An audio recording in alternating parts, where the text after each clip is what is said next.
একজন বলতেছে তারে বাধা করে কি হবে, সে তো তার বাবার টাকা খায়, বাধা টাধা করে না। দেখেন এইখানে কোয়ালিটি দেখেন, খুব ভালো করে দেখেন, উত্তর কিন্তু আপনারা দিবেন। আরেক কিছু কিছু লোক বলতেছে, আরেক দলের লোক যাই ওর বাপের খাইতে কি যায়, কি মানুষের সামনে খাবে, খায় বলে তো আরো কয়েকটা মানুষের বাচ্চা কাচ্চা ধ্বংস হয়ে যাবে, ঠিক কিনা? এরা তখন থেকে বাধা করে। এবার বলেন তো ভালো খায়, যাই চুপ করিয়া থাকে আয় বেশি ভালো, না যে বাধা করলো সে বেশি ভালো?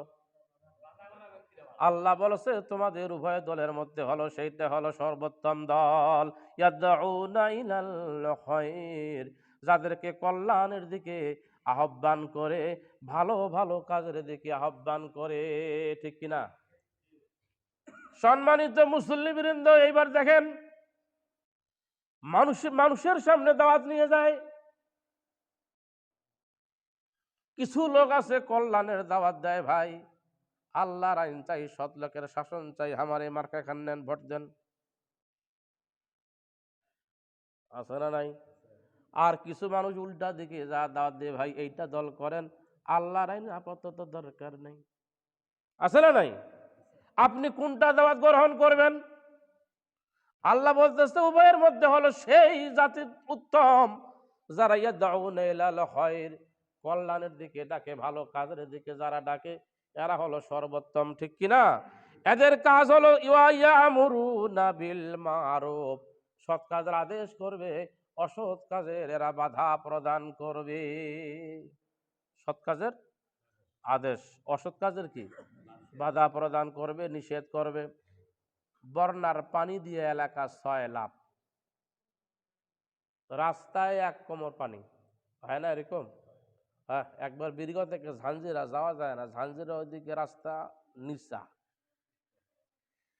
কি জানি তেল আনতে গেছিলাম, তা যাইতে পারিনি, সাইকেল সহ উল্টি পড়ে গেছে। তো রাস্তা আঁকা বাঁকা থাকে, তো থাকে না? আর পানির বন্যার পানিতে যখন 6 লাখ রাস্তা চেনা যায়, রাস্তা চেনা যায়, অচেনা মানুষ আইছে, রাস্তা পার হচ্ছে, রাস্তা এত দূর পানি, বাধা করা যাচ্ছে, ভাই তুই যাইস না রে, এখানে যাইস না, অচেনা মানুষ যাচ্ছে। তো যাইতে যাইতে রাস্তায় একদিক যায় আরেক দিক, কিন্তু পানি দিয়ে তো 6 লাখ বোঝা যায় রাস্তা। পিছনের লোক বলতেছে, ভাই যাস না, যাস না, যাস না রে, যাস না, বিপদ আসছে, হাফিরার মধ্যে পড়ে যাবে, গর্তের মধ্যে পড়ে যাবে, উঠতে পারবি না, রাস্তা তুমি ভুল করতেছো। আলহামদুলিল্লাহ বলেন। ইহদিনাস সিরাতাল মুস্তাকিম, সরল সঠিক পথে চলতে হবে, ওইখানে যাইও না, তুমি গর্তের মধ্যে পড়ে যাবে। এটা স্থানীয় লোকের দায়িত্ব না যে জানে না তারা দায়িত্ব? কথা বলেন। এইবার আপনি ধরেন পয়েন্টটা এখানে, আপনি নিজে ভালো জায়গায় ভোট দিবেন, নিজে ভালো ভালো কাজ করবেন, আপনার কি দায়িত্ব নাই কাউকে দাওয়াত দেওয়ার? দায়িত্ব নাই? নিজে সোজা রাস্তা দিয়ে যাবেন, আরেকজনকে আপনি গর্তের মধ্যে ফেলবেন নাকি? বলেন।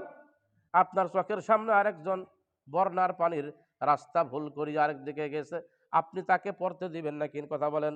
যদি না দেন, তার চাইতেও বেশি বিপদে ফেলবেন যদি আপনি অন্য দিকে কাউকে ডাক দেন, ঠিক কিনা? পিছন দিকে থাকিয়া বলতে হবে যে, ভাই ওইদিকে যাস না, গর্ত, পরে যাবি। বন্যার পানিতে সয়লাভ হওয়ার কারণে রাস্তা দেখা যায় না, কারণ সবার চোখে ভালোটা আর মন্দটা বোঝা যায় না, ঠিক কিনা?